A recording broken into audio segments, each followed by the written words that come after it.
I'd like to call the meeting to order then, and we'll do the land acknowledgement. The municipality of Dysart acknowledges that we are on the traditional territory known as the Williams Treaty First Nations, which includes Curve Lake, Hiawatha, Alderville, Scugog, Island, Rama, Boswell, and Georgina First Nations. And we thank these nations for their care and stewardship as they pass through our land. Okay, have a resolution to adopt the agenda, Mallory?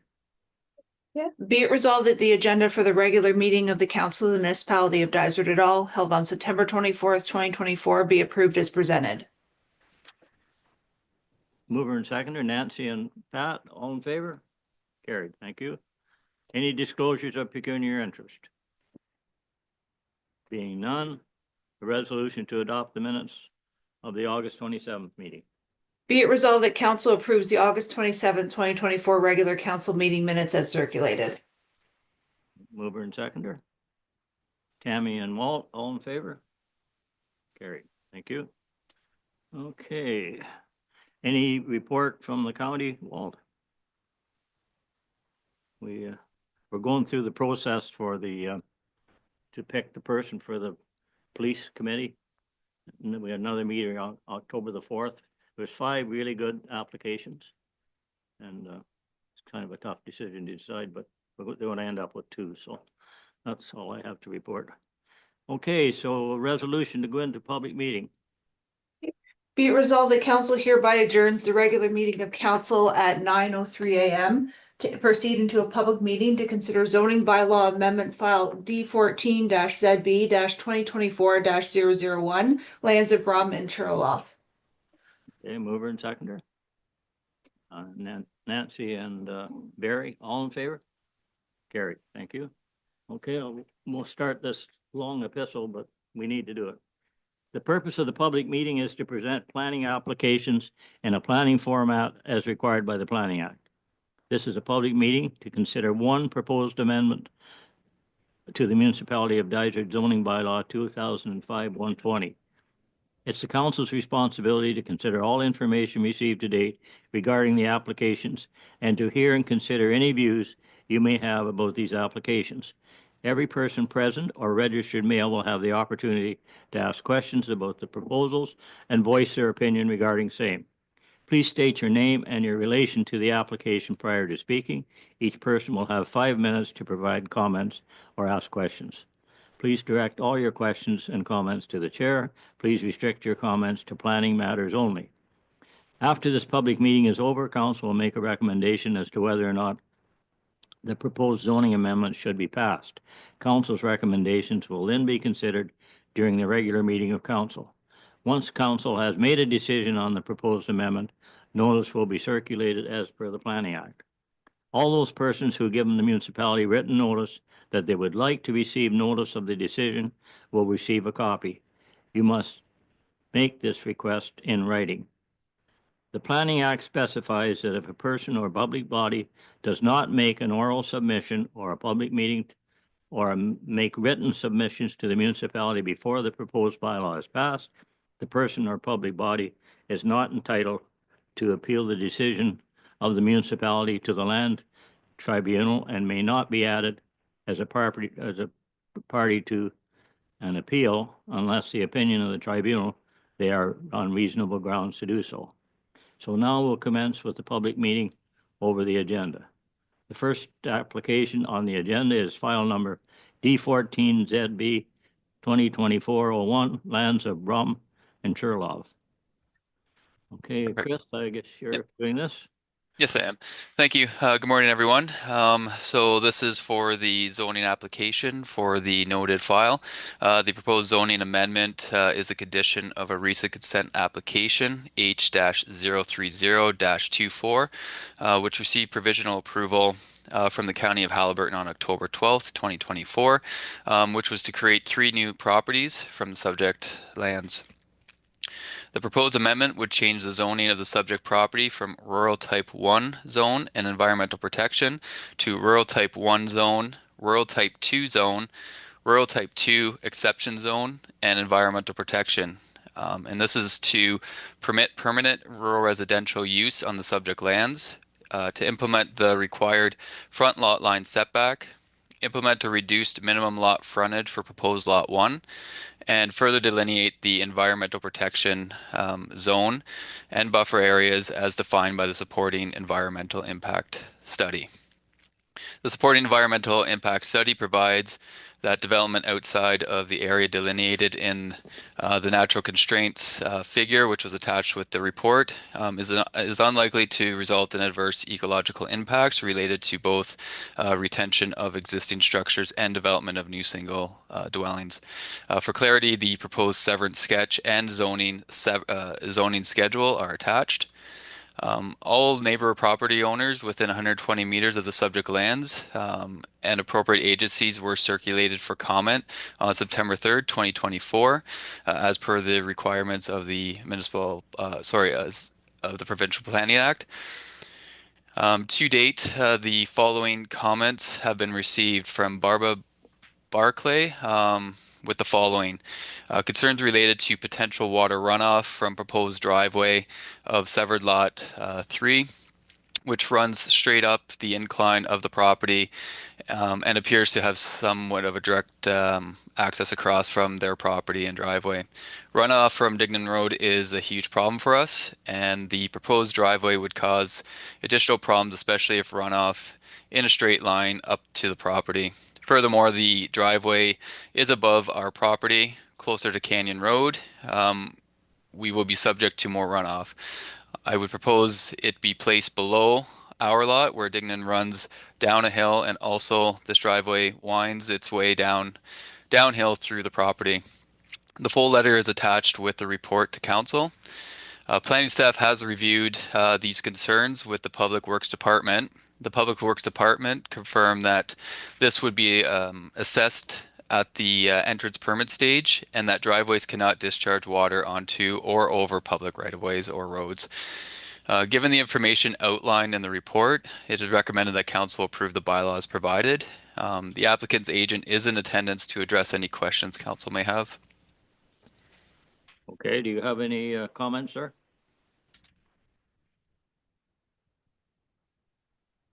I don't, but I can definitely answer any questions that the council or the public may have. So you'll fix when you put the driveways in, that's when you're going to correct the drainage, right? That is right. Yes. So I guess that lady will be told then that it's being dealt with. That's correct. Yeah. So the concept plan that we had prepared, the intent was to the intent was for discussion purposes only. And I think we'll have a better idea once the land surveyor prepares the site development plan, and also, as Mr. Arson stated, once the applicant goes through the entrance permitting stage, I think these problems will be resolved then. Thank you. What zone is that going in, Chris? So we're going to have them as rural type 2, which those properties all meet the area and frontage, except for the north, which would be lot 1. It was slightly reduced just due to the fact that the municipally publicly maintained road only goes a portion, so we can't consider the whole frontage along that right of way. So it's just reduced from 100 to 91 meters. So just slight reduction. Okay. Any comments from council? Okay. Yeah, Chris, maybe let council know what Rob had to say about this also, how he doesn't feel it's going to be an issue because it'll be addressed when they're finishing it. Yes, as stated, and in the report, it does outline that Rob didn't have any concerns, and then he'll definitely work with the applicant when they do their submission for the driveway permit, and then at that point he will direct whether this appears to be an issue or not, and the applicant will have to ensure and likely provide some supporting information that there won't be any negative impacts to the municipal right-of-way. Murray, I went up and had a look at it myself too, and yeah, any driveways that are properly constructed, I don't think it'll be an issue. Should be an issue. Okay. I guess there's no one present that has a comment.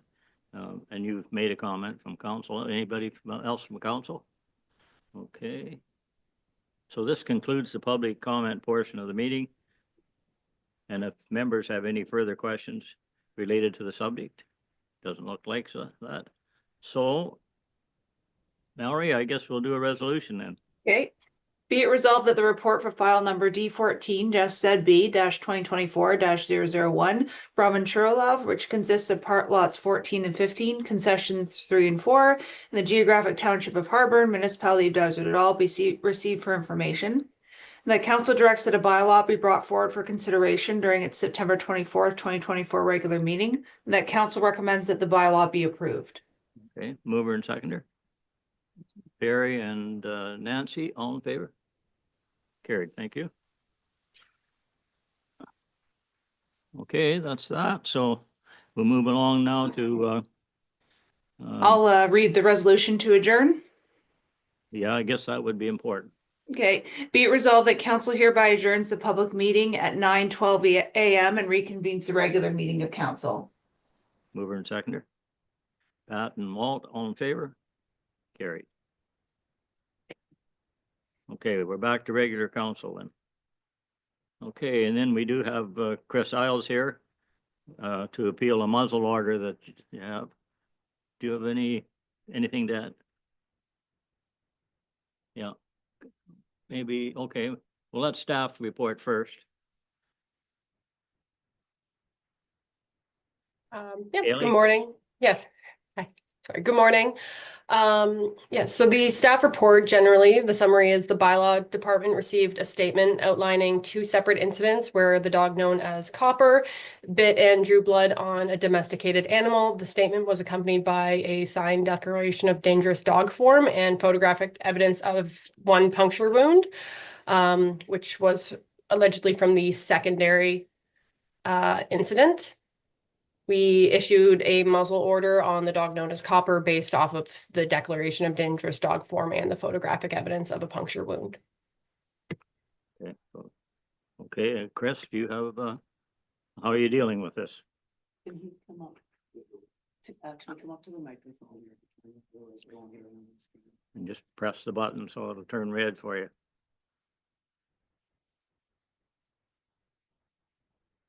Is that good? Okay.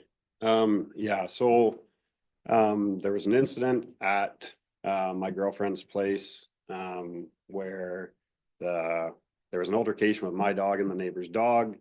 I went out and addressed it with the neighbors. They were very apologetic, took full responsibility for the incident. When I got outside, they said, "Hey, look, we're really sorry. Our dog came on your property. There was an altercation. I checked with them. They took full responsibility for the incident. I checked with their dog. Everything seemed okay. We went our separate ways. I made some adjustments with Copper just to kind of mitigate and make sure that moving forward wouldn't happen again. She's now on a lead when she's outside, like a cable lead with a chain attached to her. She's got a correction collar, which allows me to beep her, vibrate, or shock her if need be.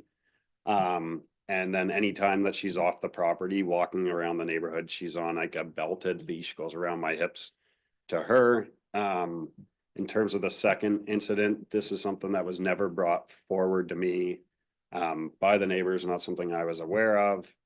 And so, yeah, so Copper had an incident with one particular dog. There's lots of other dogs in the neighborhood that they play together with. When speaking with the neighbors, they were quite surprised to hear about what had happened because they deem Copper to be a very sweet dog. You know, she has no voice. I suspect that based on this initial incident of the dog entering our property, that is kind of what caused all this. And once again, those people took full responsibility for that. So yeah, so I think that this is an isolated incident with one dog. And then in order to mitigate that, even with this one dog, I've taken these steps to make sure that she's always, regardless of whether I'm outside with her or not, she's on that cable lead, or she's belted to me, or she's in the house. And then in the event of an accident, a collar breaking, those sort of things, I still have the remote right at the front door that I can call her back, shock that negative behavior, anything like that. So I guess my request would just be to reconsider the muzzle ban. Kind of seeing that the incident with this one dog it's not a pattern of aggression with Copper. It's just this one incident Right. with this one dog. And like I said, the other neighbors are very happy to have them playing together and very excited to see her. And even when your bylaw department was there, there's no aggressive, there's no barking. She just stood at the bottom of the stairs wagging her tail, hoping to get a pet. So that's my request here. That's why I'm here today, just to ask for that reconsideration and yeah, I appreciate your time and your Certainly thoughts. sounds like you've done everything you can to mediate it, so. Well, I don't want the neighbors feeling uncomfortable in that area. So that's why, so she's It's locked pretty up. and- natural for a dog to protect his property when another dog. Absolutely. So And that's natural. there's a 7-year-old and a 3-year-old there too, so that, it's a motherly instinct as well, I think, but that's why she's locked up now, to keep her. Cause it's not fair to have her scaring the neighbors or that sort of thing, or this particular neighbor. So that's been taken care of, so they won't have to face that again. Fair enough. Everybody agree then that he's done what he can do? Yep. Okay, I think, so we'll, so you want this appealed then, so. Yeah, ultimately, I'd like it lifted if the council seemed that was appropriate. That's kind of my request, yes. Okay, Yes, she is, yeah. Yeah, she's like 30 pounds or less, like she'd be like, she's an ankle biter then. yeah, she's like this big, yeah. That's what little dogs do. Yeah. Yeah, it doesn't sound like it's a man eater or anything. Okay, we got a resolution then? Yeah, so council, before I read it, council's agreeing to rescind the order? Yeah, Okay.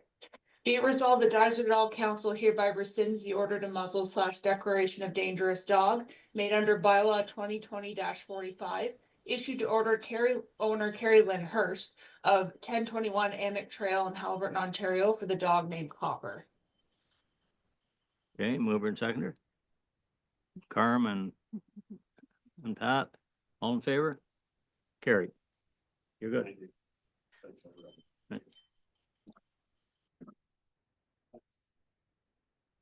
Okay. Next, Philip? Well, it depends. Oh. You don't mean that. Okay,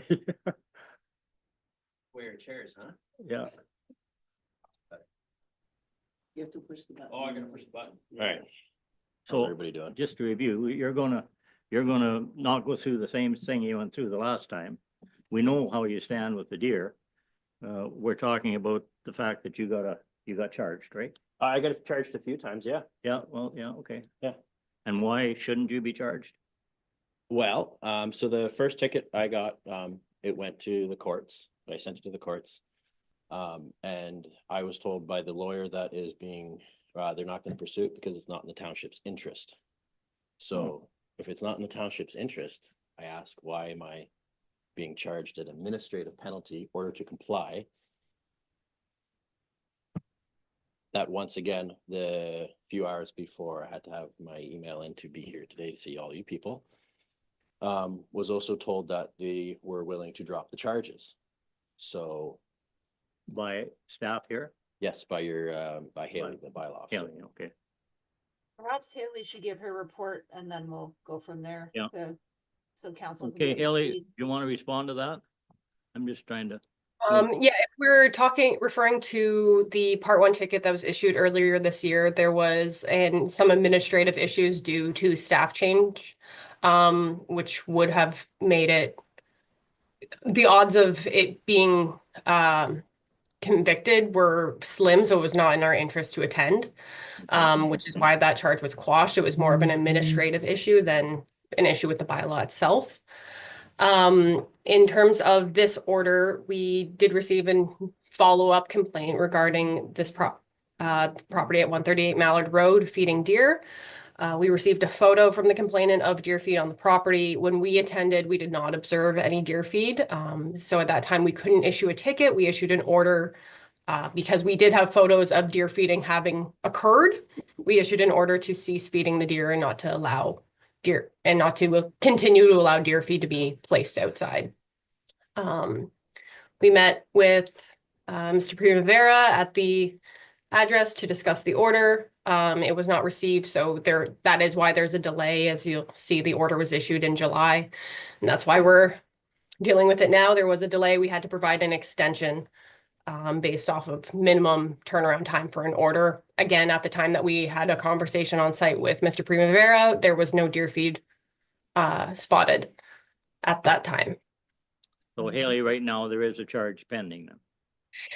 It is in order to comply. There's no fee involved in this because since the inception of this file at end of July, we have not personally witnessed deer feed on the property. Fair enough. We have received a photo, so we've only issued an order saying we received a photo that you've been feeding deer. Please stop doing that. That's what the order is for. So you haven't been charged. You've just been told. I've been given an order to comply, which I've been told that I need to appear here to. And you refuse to comply then? I will continue to feed deer, yes. Okay. On my private property legally, yes. Okay, so then I guess we're going to be at odds on this because you're in an area that's designated. If you could do it, then Norm Parrott could feed deer at his place if that's the criteria that you're in business.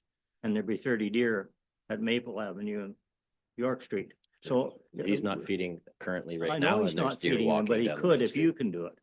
That's my point. Yes, if you have private property and so your property, yes, you should be allowed We to either have do to that. have one rule or no rules.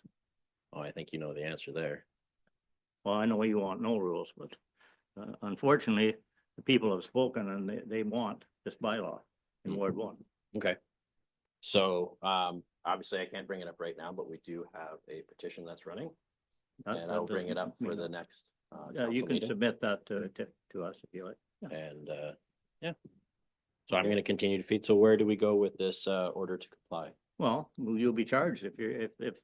Am I gonna be an order to comply or am I gonna be charged under the bylaw? Well, if they again? come out and catch you feeding deer, you're gonna be charged. Okay, And you'll be charged every day they catch you. all right, sounds fair. That's the way it is. That's what we do with these bylaws. Otherwise, they have no teeth. Mhm. Well, I very much doubt the validity of the teeth on this bylaw because I haven't been taken to court, and when I do try to take you to court, Well, It you gets have turned that around. option. I do. Yeah, for sure. Okay, All right, you guys have a good day. thank you. Okay, I'll read the resolution. Yep. Okay, be it resolved, the Dysart et al. Council hereby confirms order number M04DF 2024-009 issued under bylaw 2023-98 to Philip Primavera at 138 Mallard Road for intentionally feeding deer. okay. Mover and seconder. Walt and Pat, all in favor? Carried. Thank you. Thank you.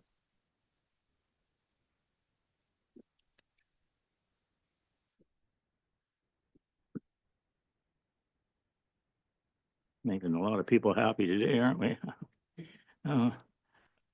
Fire department report. Dan? Sorry, Dan's on a fire call and Carl had to go with him because they were short staffed, so we're missing both of them right now. Well, we do have a copy of it, don't we? Any questions on the fire department report? Okay, well, let's have the resolution and deal with it. Okay, be it resolved that council acknowledges receipt of the fire department report for August 2024. Mover and seconder, Barry and Carm, all in favor? And the dispatch services recommendation, which seems everybody's going to that. Resolution, Mallory? Yeah, be it resolved that council directs staff to include funds for a new fire dispatch service from Smith Falls in 2025 budget to align with the Dysart et al. Fire Department with industry standards and the other local fire services. Mover and seconder, Nancy and Tammy, all in favor? Carried. Thank you. Okay. Carl's not here for the building report. Boy, we're moving right along, aren't we? Be a quick one. Do you want me to read the resolution? Sure. Be it resolved that council. We've all read it and we all got it, so. Yeah. Be it resolved that council received the August 2024 building permit activity report as information. Mover and seconder. Nancy and Walt, all in favor? Carried. The bylaw, that'll be Haley then again, will it? Yep, she's still here. Back. You're a popular girl today, Haley. I've been busy. Yeah. Yes, so we have our bylaw report from August 21st to September 18th. I have updated the format here, so it's a bit more readable than it used to be. But as you can see, August 2024, again, we are seeing those high complaint intake numbers. We are really getting those cases that are over a year old. We've been moving through those pretty quickly and getting those closed off, which is great. There's still inevitably going to be zoning files that are going to sit around for a while based off of purchase of shore road allowance, minor variances, zoning amendments, etc. We will keep them on hold. Other than that, there's not a lot of bylaw updates to go over unless anybody has any questions about anything.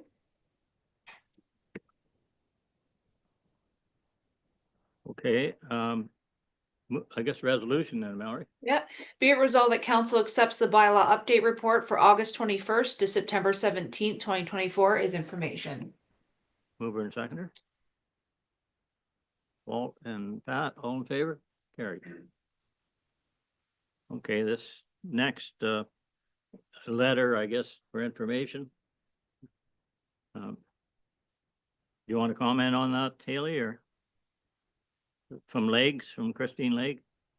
I don't have any further comment on this one. We have gone over the zoning requirements for STRs several times, so I don't have any further comments. And quite frankly, there's been all kinds of legal opinions. The county's had numerous legal opinions on the zoning bylaw. So I don't know where we're coming from here, but I guess we'll just keep it for information, and if somebody wants to challenge it, they will do that. Okay, resolution.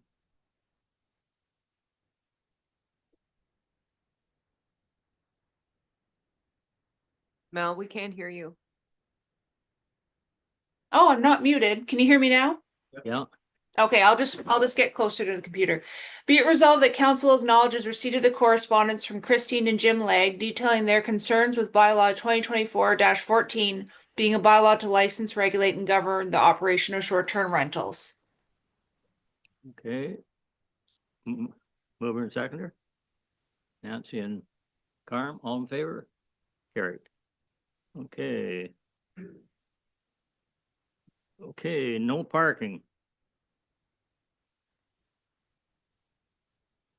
Haley, again, you are on. Yes.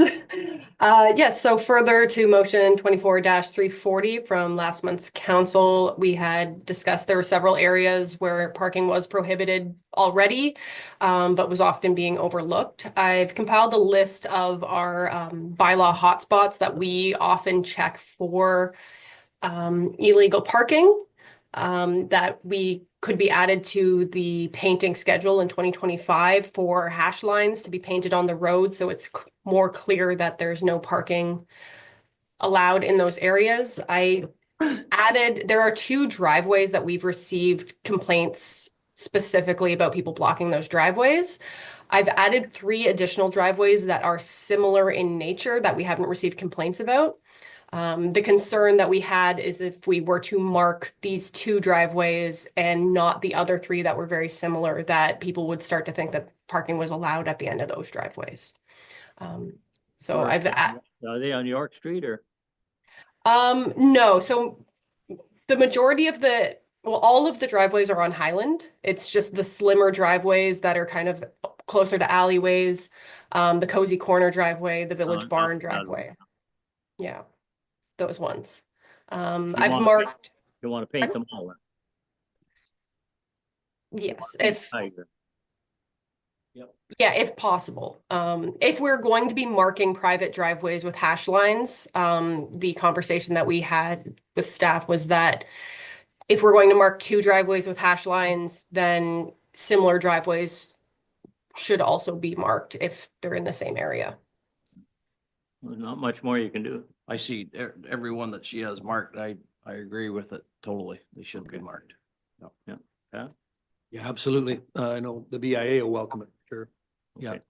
Okay, so we'll go ahead with that then, Mallory, a resolution. Okay.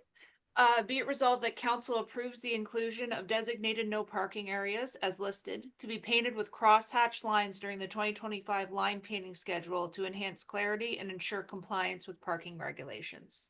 Okay, mover and seconder. Barry and Walt, all in favor? Carried.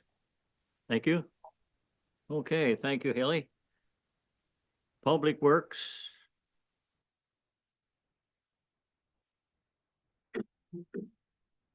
Rob and Dave and John's coming on.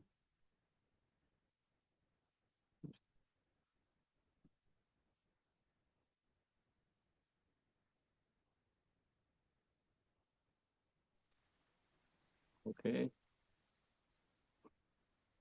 Dave's on and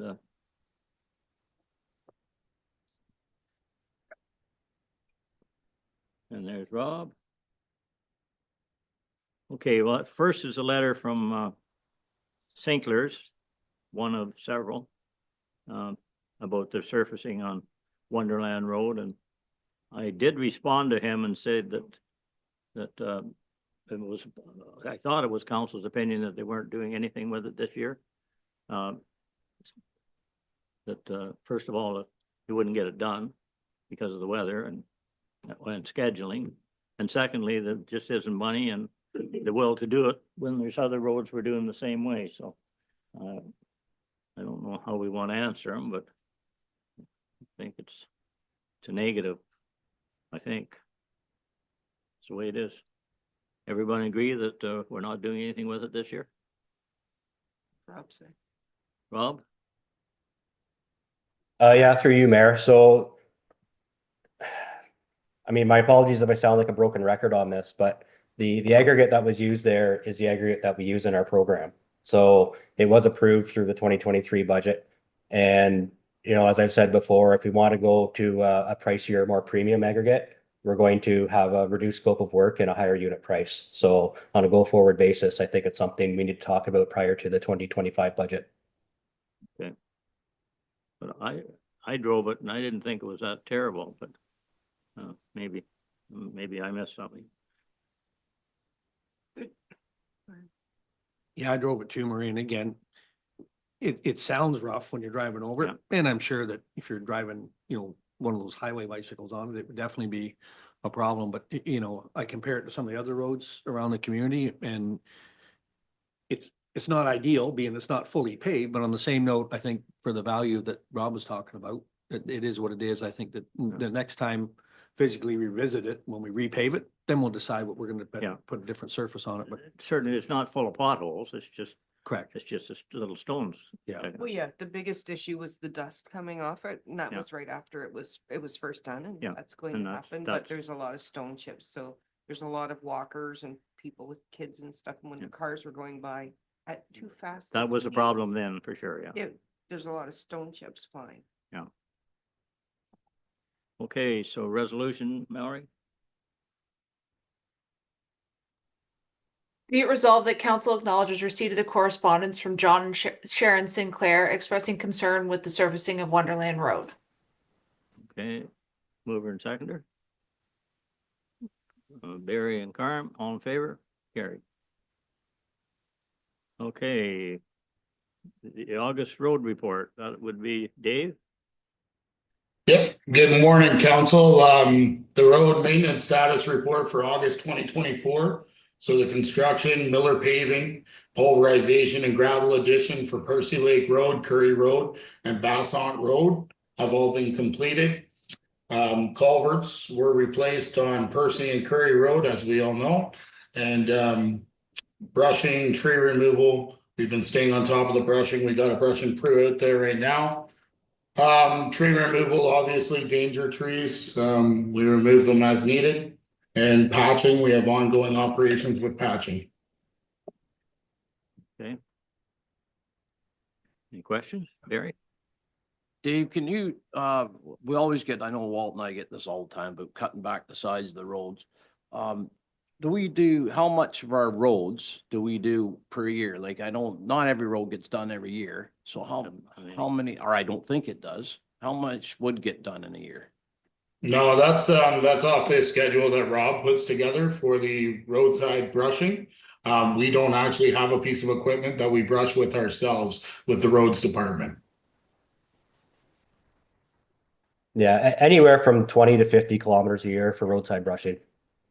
Okay, how many kilometers of road do we have? I'm just kind of, I don't know if somebody's watching this or not, but I just want them to get, how many kilometers of road do we have then that we have to look after? 315. Okay, Could be 6 years getting around them all. yeah, that's what I've kind of put that out there, that we just can't do every road every year. It's impossible, so. We can't brush all the roads, but we can probably do the grass cutting. We can, Rob?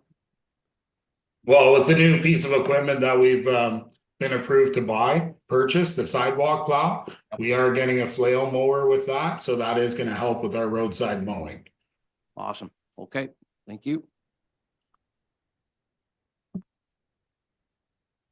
But the problem is now, we haven't cut the grass for what, 7 or 8 years, have we, Rob? Hasn't been that long, but yeah, it's been a little while, probably maybe 6. Yeah, Now 5 or we're 6. getting some brush in with the grass, so. Yeah. We can cut it with that or not, who knows? Anyway, any questions on Dave's report then? Okay, Mallory? Be it resolved that council receives this report outlining roads maintenance activities for August 2024 as information. Mover and seconder. Carm and Tammy, all in favor? Carried. Okay, next.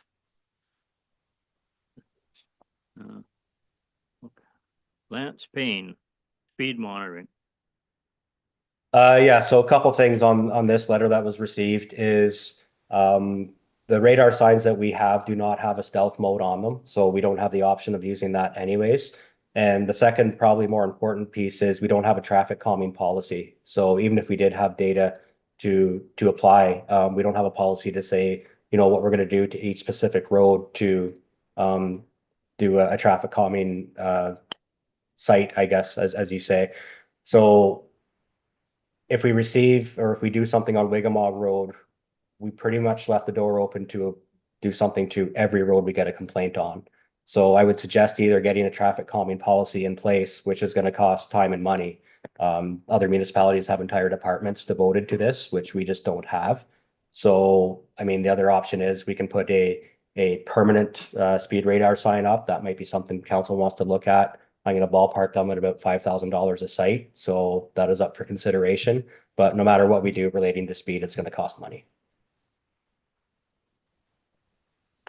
Well, I guess that's Nancy. I just have a question. What do we have to do to actually just reduce the limits on some of those roads? Or to identify them as a community safety zone? Roads like that, you can simply pass a bylaw, but as we've been saying for quite a while now, it comes down to enforcement. We can put all the signs up we want. If it's not enforced, people are going to continue their driving habits.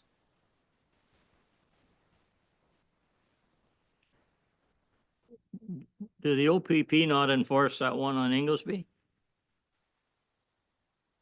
I'm not sure. I don't know. Well, that's consideration for community safety zone, but like that's a long stretch of road to drive 40 kilometers an hour on. Well, the other thing too, Mayor, is again, in the absence of a policy, why would we apply a community safety zone to that stretch of road and not the one beside it? Yeah. So I'm just concerned that it's going to open up a big can of worms. Yeah. Precedence, eh? Yep. I think everybody knows too that just coming into town by the town docks, there's always been a hot spot across some, I guess, the restaurant there, plus all people leaving town and coming into town the same speed. And just what you said, Rob, without enforcement, you can do what you want, but I don't really, we can get the data collection off these signs of what's happening, and we can put up slower speed limit signs and calming as much as we want, but I really think that if we circle back to, I don't know, Murray, whether we talk to the OPP or whatever Yeah. about more policing, I think that's going to be the cure to it all. But anyway. And I think the speed radar signs do have some sort of effectiveness. And I was hoping to have something more to provide to follow that up with, but it's my understanding that within about 400 or 500 meters beyond that sign, people are back up to their initial speed again. So Well, perhaps there's a little bit of a solution. We could put our sign on that road a bit. If we've ever had our sign on Wigamog Road or not. absolutely, yep, we have. Okay. All right. I guess resolution and Mallory, I don't know what it's gonna say. Just to acknowledge receipt of the letter. Okay, Yeah. Be it resolved that council received the letter from Lance Payne concerning speed monitoring sign data collection as information. mover and seconder. Tammy and Nancy, all in favor? Carried. Okay. Hidden hazardous intersection. Oh, yes, for information for council. So we received a letter about the intersection at the southern leg of Watts Road and Kinesis Lake Road. And in the letter, they're seeking some additional stop signage for traffic control at the intersection. My concern with that is if we start placing stop signs up as a speed control mechanism, which is not their intended use, we do open up some road users to possible rear end collisions at that intersection. So again, it's council's decision what they want to do with the signage, but the intent of stop signs is to assign right of way, not control speed. Rob, is that stop sign, I can't remember, I've been through there a million times, but is that stop sign that's required there, is it nice and big and out in the open and everybody can see it, or what? Yeah, there's one stop sign. It's a 3-leg intersection. So the stop sign is for traffic exiting Watts Road. Got it. So the concern of this letter is traffic traveling north and south along the Kinesis Lake Road. So there's advisory curve signage with a 30-kilometer-an-hour tab beneath it. So, I mean, the intersection is marked with an advisory tab, but they're seeking additional signage. There's good visibility there and that's the main road. So you're making a left-hand turn off the main road. That's correct. And you should have your signal light on, I would think, to let people know. Well, Yeah, Rob, would a caution intersection sign be of any help, do you think?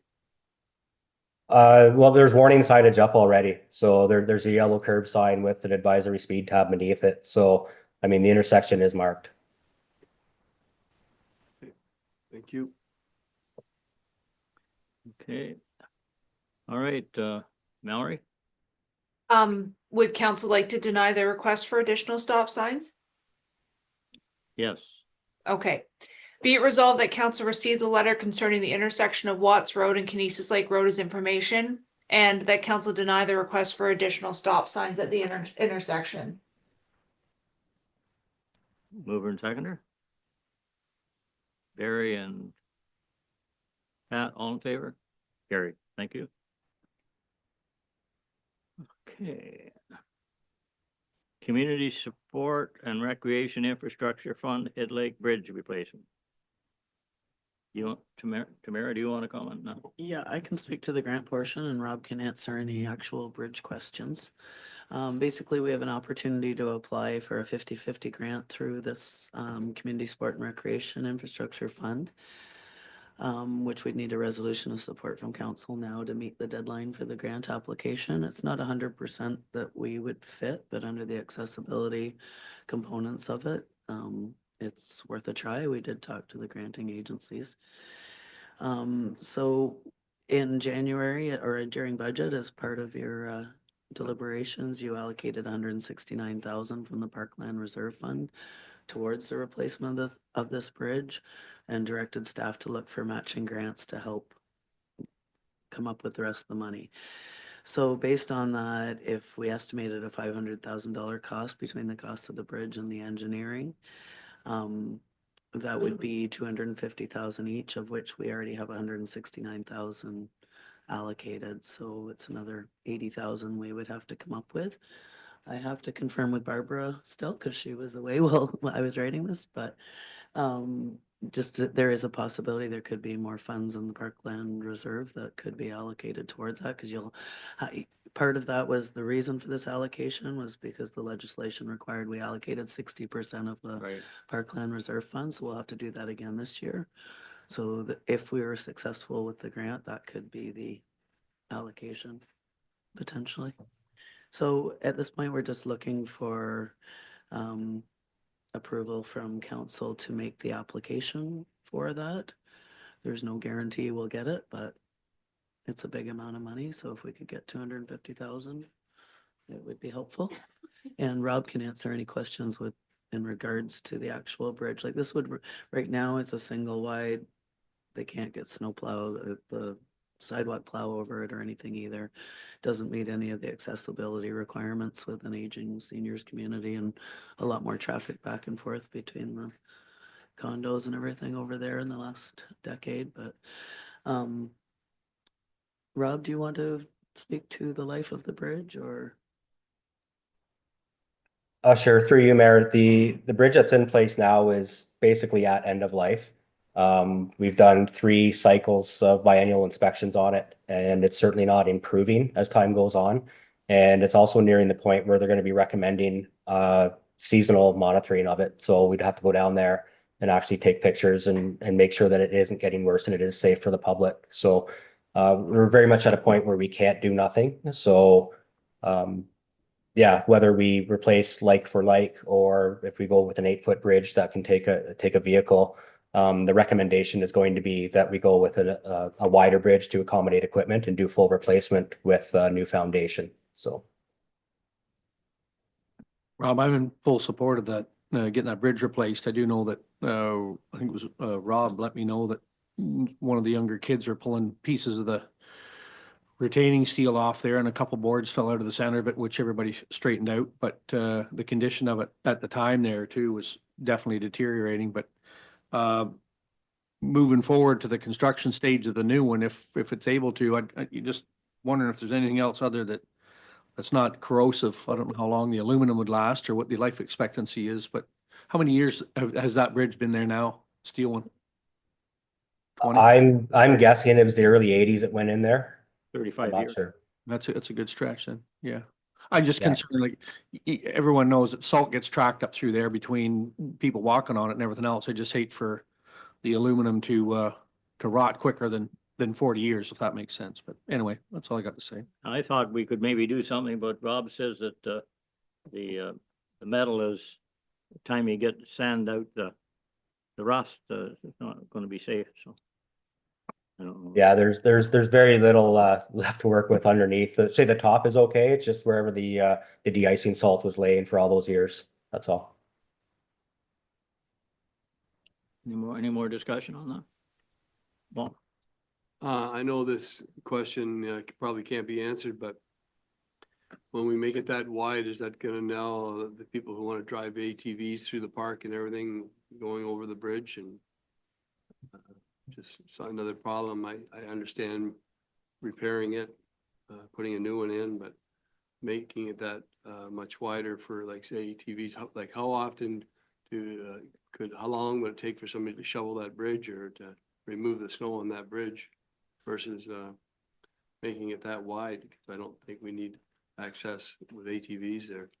I mean, they're shoveling the existing bridge now. So if council wishes to replace it with like a like for like structure, so a 4-foot wide, just for pedestrians only, nothing's going to change operationally. You might save you will save a little bit on the capital cost, but operationally nothing will change.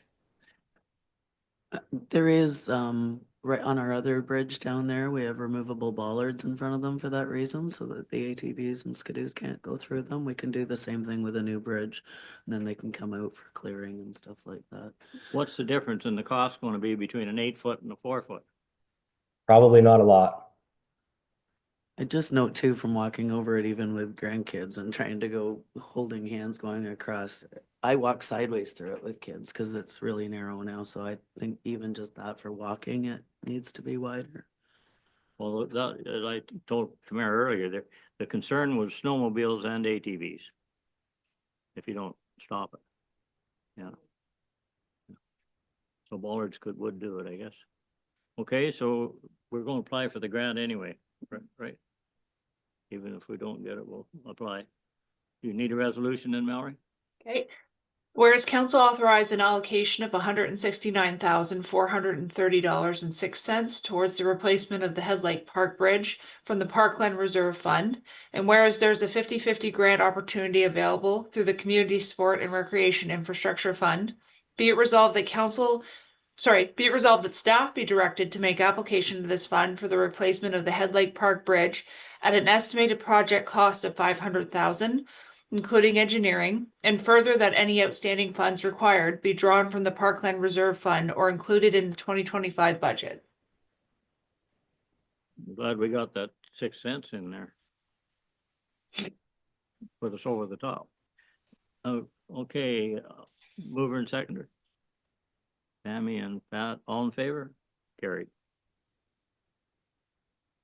Okay, winter's service agreement with the county for snow plowing. And Rob? Yeah, this is something we bring forward every year.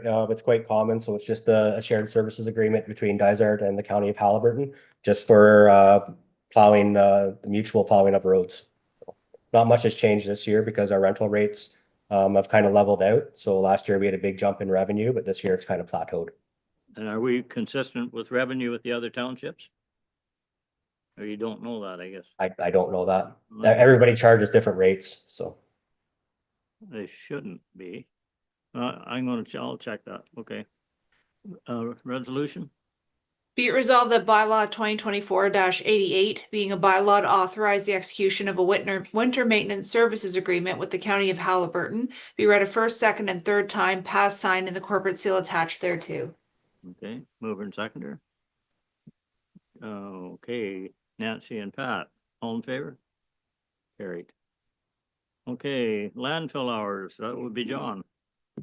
Good morning, Council. On October 1st of this year, Dysart will start its winter operating hours at its 5 waste disposal sites.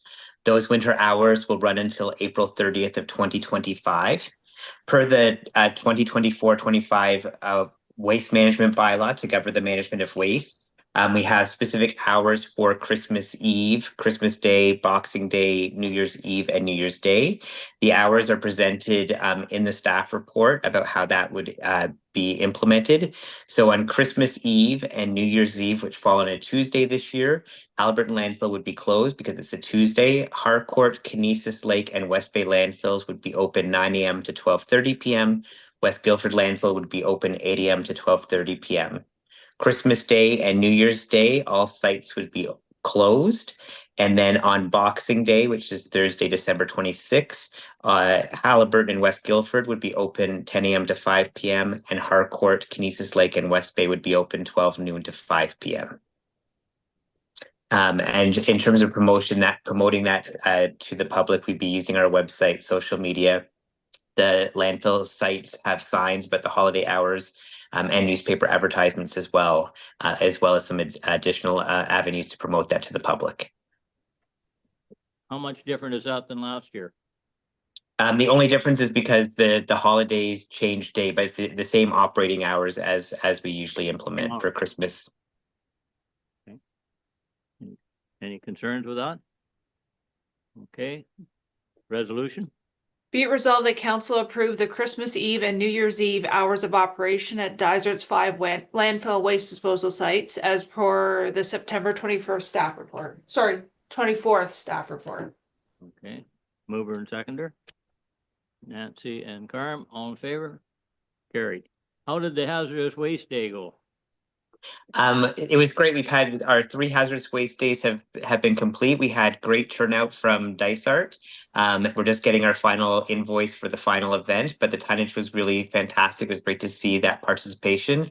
And then this coming Saturday is our first ever Great Haliburton clothing swap at Fleming College. So we're looking forward to that event as well. Yeah, I hear you on a canoe over. Yeah, good. Okay. Thank you. Thank you. Any other questions for Rob or John? Okay, okay, Barb, Yes, good morning. So the first report here is the check summary report for August 2024. Total disbursements were $1,794,631.73.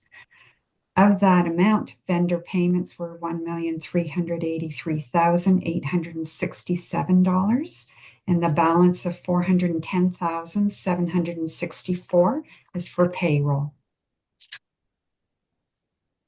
okay. Any questions? Okay, resolution. Be it resolved that council acknowledges receipt of the August 2024 check summary. Mover and second. Walt and Pat, all in favor? Carried. Okay, tax adjustments. So our section 357 write-offs for this month are a total of $466.78, of which the municipal portion is $211.64, and that is for one property demolition. And that wouldn't be Wigamog, would it? Okay, mover and seconder. Resolution first, sorry. Yeah, I'll read it. Be it resolved that council authorizes tax adjustments for applications made under section 357 of the Municipal Act as amended as follows. Municipal portion, $211.64. County portion, $158.93. And education portion, $96.21. Okay, mover and second. Pat and Tammy, all in favor? Carried. Murray, is it possible to take a break? I don't know. We're moving. Okay. I know. Thank you. Take 15-minute break.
we're ready to roll.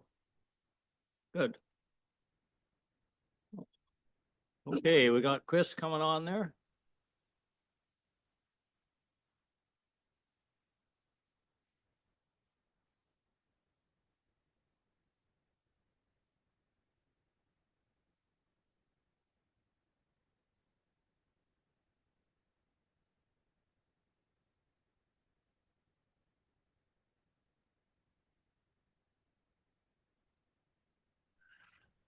There he is.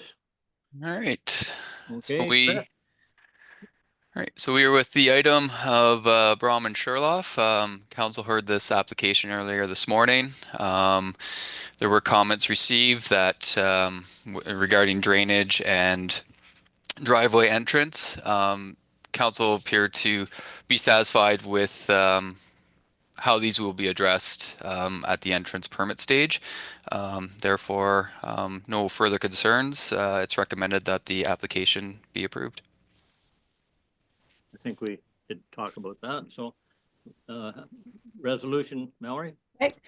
Be it resolved that bylaw 2024-89 being a bylaw to amend bylaw 2005-120 for the lands of Brum and Churlov, which consists of part lots 14 and 15, concessions 3 and 4, in the geographic township of Harbor, municipality of Dysart et al., which would change the zone of the subject property from rural type 1 zone and environmental protection zone to rural type 1 zone, rural type 2 zone, rural type 2-5 exception zone, an environmental protection zone, be read a first, second, third time, pass, sign, and the corporate seal attached thereto. Okay, mover and seconder. Pat and Carm, all in favor? Carried. Okay, next. Yeah, the next one is to execute the severance agreement for the lands of Warrington. The severance application file H-050-22 received provisional consent by the County of Haliburton Land Division Committee on February 13th, 2023, for the purpose to create one new residential lot from the subject property. A copy of the decision and consent sketch were attached with the report. The intent of the severance agreement is to give notice to the owners and to future owners of the required conditions for development of the subject property. Specifically, it gives notice that site development plan has been prepared to show the recommended location of the building septic envelope for the severed lot. The environmental study has been prepared and gives recommendations related to development adjacent to the existing wetland located on the severed lots. Further, the severance agreement will address all planning matters on the severed parcel, including but not limited to implementation of the recommendation of the environmental study and site development plan, and that the owners undertake to apply for full membership in the Mesquabi Area Community Association or any successor road association within 90 days of the date of registration of the transfer of the subject lands. And it is recommended that council approve the bylaw 2024-90, which is the bylaw to execute the severance agreement with the owners of the subject property. No issues with that, I don't think. Okay, resolution? Okay. Be it resolved that bylaw 2024-90 being a bylaw to authorize the execution of a severance agreement with Michael Warrington, Adam Warrington, and Jeffrey Warrington for the lands located in part lot 15, concessions 3 and 4 in the geographic township of Dudley, and part of the road allowance between lot 15 concession 3 and lot 15 concession 4, more particularly described as parts 1, 2, 3, and 4, Plan 19R-10912, subject to instrument number H232813, Part 1, being part of the lands described in pins 39163-0435 and 39163-0367 in the geographic township of Dudley, municipality of Dysart et al., be read a first, second, and third time, pass, signed, and the corporate seal attached thereto. Okay, mover and seconder. Walt and Nancy, all in favor? Carried. Okay, next. Okay, and the next one is for a road closing bylaw and deeming bylaw for the lands of Douglas and Elizabeth Davy Family Trust. The items include both the road closing and deeming bylaw associated with the joint application to purchase a shore road allowance in front of the lands of Davy and Douglas Family Trust on Eagle Lake. The applicants have addressed the necessary structures as per council's request, and the application is ready to proceed. General comments were received from the county. The comments, which are for information purposes only, will be provided to the applicant, and subject to direction, staff recommend approval of the bylaws. Okay, resolution?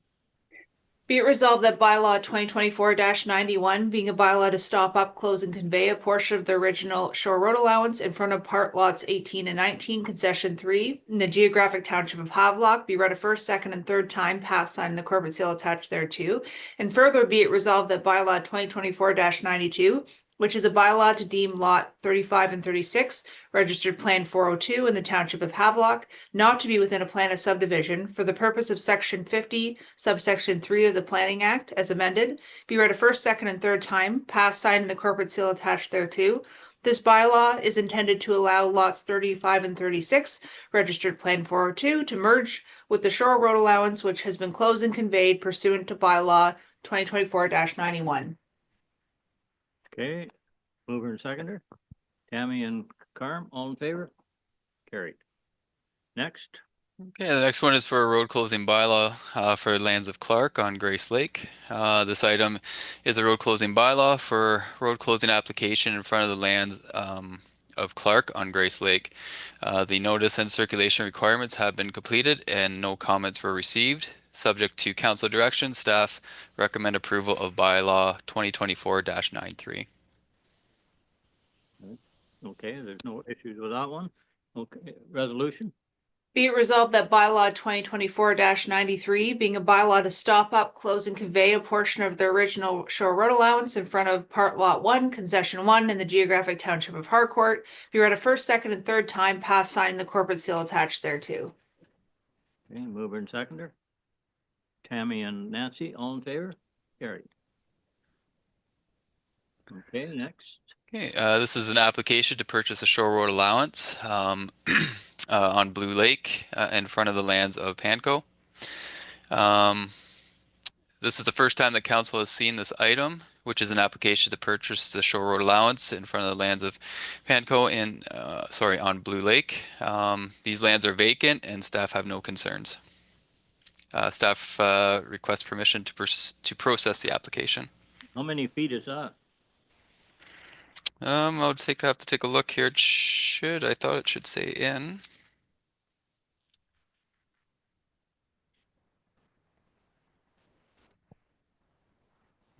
Fairly big piece, I think, isn't it? It's decent piece. I'd have to take a look. I don't have Okay, the it's not calculation that in front of me right now. I'm just looking at the dollar signs, that's all. Okay. Okay, resolution then? Be it resolved that council approves for processing an application by David Penco to purchase a portion of the shore road allowance along the shore of Blue Lake in front of their property in part lot 20, concession 9 in the geographic township of Harburn. These lands are declared surplus. Okay, mover and seconder, Pat and Carm, all in favor? Carried. Okay, and then next one is to waive the site plan control for Abbey Gardens. That's correct. So the purpose of the report was to provide the background information. Abbey Gardens applied and received a grant that would allow them to purchase the Kwanzaa hut, which will house a tractor, garden equipment to protect them from the outside elements. The applicant identified that the proposed structure will not be connected to water or electricity and will be located beside that pony pad, which is approximately 1,100 feet from Highway 118 and located away from the building on the property. And the grant, this is kind of a quick turnaround. So the grant does include condition which stipulates that the Kwanzaa hut shall be erected by September 30th. So given the time frame, the applicant is requesting that the site plan control be waived on the property to meet the requirements of the grant. And staff don't have any major concerns with this one. And if council is receptive to waiving the site plan agreement. I think the slab's down. That's why they can do it pretty quickly. Okay, resolution then? Yeah, before I read the resolution here, there is a further direction in here about shipping containers. So Abbey Gardens, I think it was during COVID, had been given permission to store additional equipment and stuff inside shipping containers.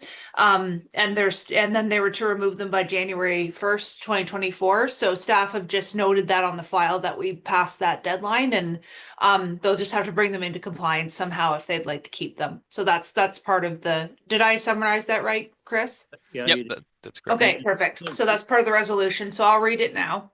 Be Okay. it resolved that council waives the requirement for site plan approval with respect to the proposed development for lands of Abbey Gardens Community Trust as shown on the attached site plan dated January 23rd, 2022 for the lands legally described as Part Lot 3, Concession 3, Part Lots 2 and 3, Concession 4, and Part Lot 4, Registered Plan 19R-5425 in the geographic township of Guilford, Municipality of Dysart et al., subject to the following conditions. 1, registered owner to pay any outstanding taxes, and 2, registered owner to pay all administration fees owed to the Municipality of Dysart et al., and further that council directs the bylaw enforcement department to review the shipping containers that were to be removed by January 1st, 2024.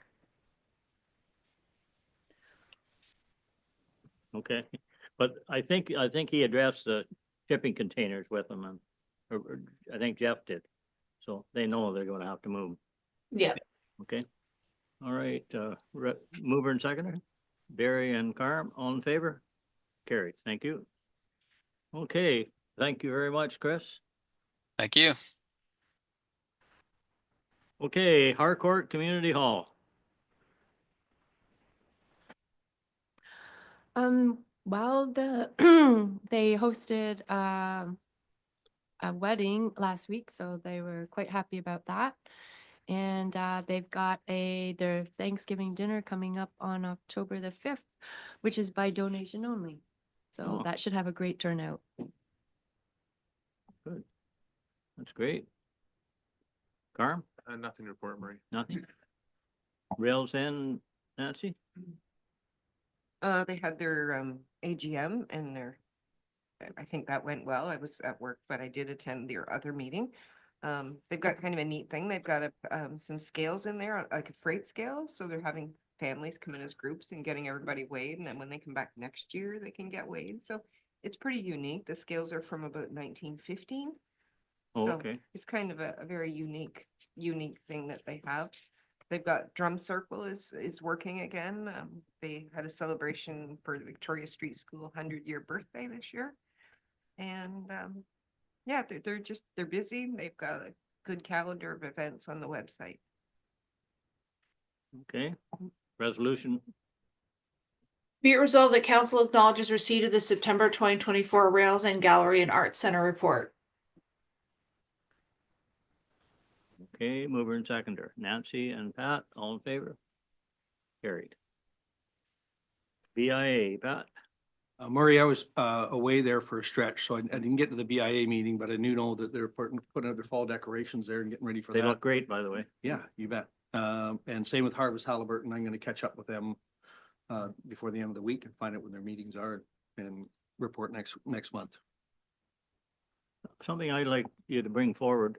It just looks tacky when you go down the street. Around every pole, there's grass or weeds. If we took them out for the first time, or Parks did, would the BIA people with the stores keep them out? I'll run that by them. If you can ask them, next it meeting, just yeah. looks like it's just We terrible. did send people down there. We have a contract with Community Living as well, so they were But gonna they- do some work, but it They're needs not more doing it. regular. They're- Yeah. It's just, it makes the town look so bad. Okay, Harvest Halliburton? Nothing? Same thing, Murray. Yeah, I was away there last week, Yeah, so okay. I'll catch up with them. for this. Okay, fair enough. Source water protection, Walt? Upper Trent, Nothing to report. nothing there. Okay. Glebe Park and Museum Committee minutes. Okay, I'll read the resolution. Be it Yeah. resolved that council acknowledges receipt of the draft minutes from the August 8, 2024 Glebe Park and Museum Committee as information. Okay, mover and second. Pat and Barry, all in favor? Carried. Cultural Resources Committee minutes. Be it resolved that council acknowledges receipt of the draft minutes from the August 22nd, 2024 Cultural Resources Committee as information. Mover and seconder. Pat and Carm, all in favor? Carried. Thank you. So I guess that's good. We're about to go into closed session, right? Yep, I can read the resolution. Sure. Okay. Be it resolved that council adjourns the regular meeting at 10:30 a.m. to discuss matters pursuant to section 239 of the Municipal Act as amended pertaining to 1, personal matters about an identifiable individual, including municipal or local board employees. 2, a proposed disposition of land in the township of Dysart, application to purchase original road allowance and Wonderland Road property. And 3, litigation or potential litigation, including matters before administrative tribunals affecting the municipality or the local board, and that's an Ontario Land Tribunal appeal. Okay, mover and second. Pat and Carm, all in favor? Is Chris coming? Yep. Okay, we'll go into close. You've slowed down a bit, Lori.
Carm, this is something I got off the internet. It's got the old Eagle Lake Road on. Yes. Are we live? No. Go ahead. Okay.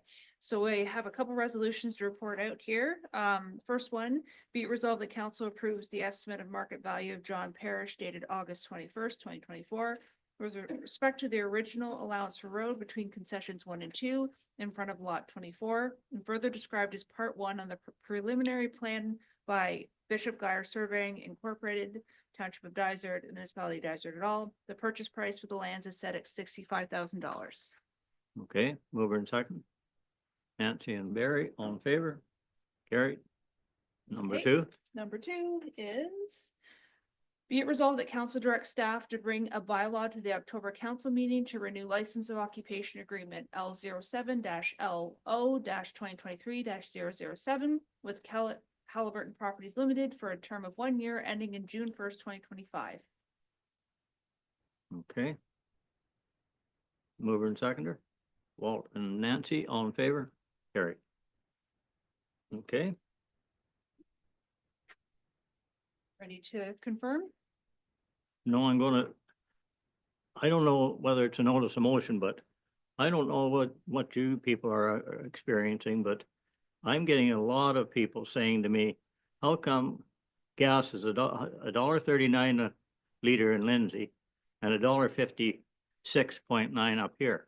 That's 70 cents a gallon. And if you need 10 gallons, that's $7. For a lot of people, that needs an explanation. And I don't know who we would request to do that. But is there somebody overseeing gas prices in Ontario, or is it? So Maria, when I was in the gas business, and when Brian Black sold it at Sid Stamp Fuel and Thermal Shell bought them at it, the same truck brought the fuel to Minden. And if it went south, they got a different price than it went north. Because they all go by rack pricing, it's all in zones. Even though the same truck delivered to the same plant and the same truck took it, And when they would sell the fuel at their gas pumps, it said stamp, was cheaper than they would sell it to me as retail, wholesale or whatever. And I'd phone down, I said, well, why wouldn't we just take this out of the gas pump that you're pumping into everybody's vehicles instead of out of the big plant? Cause I want it that 7 or 8 cents cheaper a Yep. liter. It's just a scam. It's a government scam. Well, Yeah, it all goes by region, so that's why every region has a different price because it's a different zone. They all go by rack pricing and it's just a scam. It's a complete I scam. understand 2 or 3 or 4 cents a liter, but good Lord. It would be 10 cents difference from the pump they sold it to this Minden people at, what they delivered to my shop at. Well, then I think it's about time that we let somebody know that it's wrong. And if they have to change the zones, at least make an effort. I know it's not our problem at Dyser, but it is. It's our people that can't afford this. And it's all the trucks here, it's all the equipment, this is a huge amount of money. Huge. Like for 10 gallons of gas, it's like $6 difference between here and Lindsay to buy the gas. And that's quite a bit. So I don't know how we're gonna deal with it, but I know somebody needs to I think the newspapers need to get involved and put the pressure on. I'm hearing it all the time. People are saying, what's going on here? Even to go to Minden is cheaper. That's the break zone. That's the break zone. Anyway. Okay, so we can move on then, the confirming bylaw. Yep. Be it resolved that bylaw number 2024-94, being a bylaw to confirm the proceedings of the regular council meeting held on September 24th, 2024, be read a first, second, and third time, passed, signed, the corporate seal attached thereto. Okay, mover and seconder. Tammy and Carm, all in favor? Carried. Adjournment. Be it resolved the council adjourn its regular meeting held on September 24th, 2024 at 11:24 a.m. Mover and seconder, Walt and Tammy, all in favor? Carried. Okay, thank you.